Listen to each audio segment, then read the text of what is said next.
আজকের দক্ষিণ মালদা শাহপাড়া জামে মসজিদের উন্নতিকল্পে ইসলামী দারসা সম্মানিত সভাপতি, আপনাদের প্রিয় ভাজন, আমার শ্রদ্ধা ভাজন জনাব মোহাম্মদ শামসুল হক শাহ সভাপতি কত জামে মসজিদ কমিটি, আজকে প্রধান অতিথি, বিশেষ অতিথি, প্রধান অতিথি সম্মানিত অতিথি জনাব অধ্যাপক মাওলানা আলী আসগর সাহেব, আজকের প্রধান বক্তা হযরত মাওলানা নূর মোহাম্মদ চাঁদপুরি সাহেব, আজকে যিনি সাবলীলভাবে কথা এখানে বলছিলেন হযরত মাওলানা কারি রেদওয়ানুল ইসলাম মাহমুদি সাহেব, উপস্থিত ওলামায়ে কেরামবৃন্দ এবং মসজিদ কমিটির সম্মানিত সেক্রেটারি এবং মসজিদ কমিটির সকল সদস্য মন্ডলী, আজকে উপবিষ্ট অত্যন্ত সম্মানিত বিশিষ্ট ব্যক্তিবর্গ যারা রয়েছেন মঞ্চে, যারা সামনে আমাদের দিনী ভাইয়েরা, ইসলাম প্রিয় যারা আশিকান ব্যক্তিবর্গ, দূরে যারা আমার কথা শুনছেন, পাশে যারা আমার মা বোনেরা এই দারসার কথা শুনছেন, সবাইকে আমার সালাম, আসসালামু আলাইকুম। আপনারা ইনশাআল্লাহ মঙ্গল মতো আছেন। আমি আপনাদের দেখে অত্যন্ত প্রীত হয়েছি। যারা আমাকে দাওয়াত করেছেন তাদেরকে আমি ধন্যবাদ জানাই, মোবারকবাদ জানাই।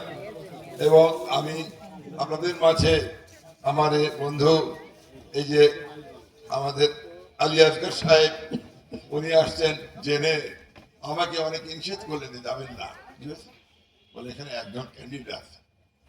কোন ক্যান্ডিডেট? ওনার নাম বলা আর আমি বিরক্তি করলাম না। তাই এই অবস্থা, যেখানে যাই সেখানে ওনাকে পাই। আর ওনার সঙ্গে আপনারা শুনলেন, উনি তো বললেন যে উনি কেমন লোক তা আপনারা জানেন। আমরা এই জন্যে আমি ওনার দীর্ঘায়ু কামনা করি এবং ওনার কেউ আমি দোয়া করি, উনিও আমাকে যেভাবে দোয়া করেন। আল্লাহর ইচ্ছা, আল্লাহর হুকুমত হবে, যেই হোক না কেন আমার তাতে আল্লাহ কোথায় আপত্তি রাখবে না। এইটুকু আমরা বলি যে আপনারা দোয়া করবেন। দুইজনই যখন দুইজনই দোয়া চাই। কি অন্যায় কথা বললেন না? না, সবার জন্য তো আমরা করবো, আর আপনারা তো সবার জন্য না, আমার দুইজনের জন্য।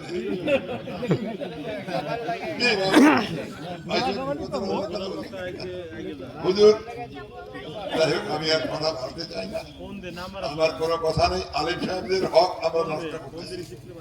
এই বক্তৃতা উনি দিলে আপনাদের কাজে লাগতো, কিন্তু আমি আমার কথা বলে গেলাম। এটা এই জালসার কোন ফায়দা আছে না।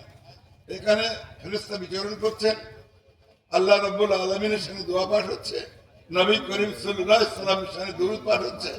আপনারা অনেক বুজুর্গানে যারা আছেন তারা অনেক সব রুজি করছেন। বাড়ি গিয়ে আপনারা এটা মনে রাখবেন। আমার দুঃখী মা বোনেরা আছেন, তাদেরকেও আমার অনুরোধ রইল যে তারাও আমাদেরকে দোয়া করবেন। আপনারা আমাদের মা, আমাদের বোন, আপনাদের ইজ্জত সবার আগে, এরা আমরা জানি। আমাদেরকে বলা হয় বাপের নিচে বেচতে বলা হয় না। বাপের শুনি নাই যে বাপের পায়ের নিচে বেচতে, কিন্তু শুনি যে মায়ের পায়ের নিচে বেচতে। এটা হুজুর ভালো জানেন, হুজুর ভালো জানেন, মায়ের উপরে আমরা পাই না। এটা হুজুর ভালো জানেন। এই যে অবস্থা, এই জন্য মা জাতি খুব শ্রদ্ধা পাচ্ছে। এই মায়ের সন্তান যারা, তারাই সেই মসজিদে নামাজ আদায় করবে নিয়মিত ভাবে। যে মা এই কাজে পূর্ণতা দেখাবে, আল্লাহ তাদের আরো বেশি পায়ে দেবেন। সেই মা মরম হয়ে গেল, সেই মায়ের ছেলের দ্বারা যে দোয়া পাঠ হবে আল্লাহর দরগায়, আল্লাহর দরবারে থেকে, সেখানে তার জন্য সওয়াবের রসানি পৌঁছাবে। এই যে সাদকায়ে জারিয়া, এটা আর কারো ভাগ্য হয় না, সেই সন্তানের দ্বারা সেই মায়ের হয়। এদের মাদের বলতেছি, আমার প্রিয় ভাজন মায়েরা, তোমাদের যে সন্তানগুলোকে ইসলামের দীক্ষা দিয়ে, অন্তত মসজিদে পাঠিয়ে, অন্তত ইমামের সাথে দিয়ে আজকের এই দক্ষিণ মালদার শাহপাড়া জামে মসজিদের জন্য মুসল্লি বাড়াও। কিছু মনে করলেন না তো? নাকি বলেন? আপনার সবাই আসবেন তো মসজিদে, আমাদের ছেলেদের নিয়ে আসবেন। আলহামদুলিল্লাহ, আমি আমার কথা শেষ করি। সময় সুযোগে আমি আজকে আবার হয়তো আসতে পারি। আজকে সাহেব যদি আসে আমি তার পিছনে আসবো, আর আমিও যদি আসি বলে গেলাম তার এলাকা, আমিও তাকে নিয়ে আসবো। আমরা সেই দিন মসজিদের দাবি করবো। এই তো রাখি, কিছু বাদ দিবেন না? আচ্ছা,